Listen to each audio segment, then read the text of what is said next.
తెలంగాణలో రైతు రాజ్యం పోయి రాబందుల రాజ్యం వచ్చింది అన్నారు బీఆర్ఎస్ వర్కింగ్ ప్రెసిడెంట్.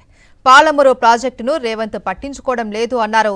త్వరలో పాలమూరులో కేసీఆర్ బహిరంగ సభ పెట్టి పాలమూరు ప్రాజెక్టును పరుగులు పెట్టిస్తారు అని తెలిపారు. సీఎం రేవంత్ రెడ్డికి రియల్ ఎస్టేట్ పైనే ఎక్కువ ధ్యాస అని విమర్శించారు. భూములు మీరు అమ్ముకోండి, మాకు కొంత వాటా ఇవ్వండి అని చెప్పి 5 లక్షల కోట్లు కొల్లగొట్టే ప్రయత్నం ఇలా రేవంత్ రెడ్డి చేస్తా ఉన్నాడు. ఈ HILTP అనే ఒక కథ తెచ్చి 5 లక్షల కోట్ల కుంభకోణానికి తెరదీసి రేవంత్ రెడ్డి ఎంత దోపిడీ చేసినా, ఎన్ని కుంభకోణాలు చేసినా బీజేపీ వాళ్ళు మాత్రం మాట్లాడకుండా ఇద్దరు అలైబలై చేసుకుని కలిసిమెలిసి ఉన్నారు కాబట్టి బీజేపీ వాళ్ళని తిట్టాడు. మళ్ళీ తిరిగి మనం కష్టపడి తెచ్చిన తెలంగాణ తిరిగి పట్టాల మీదకి రావాలి.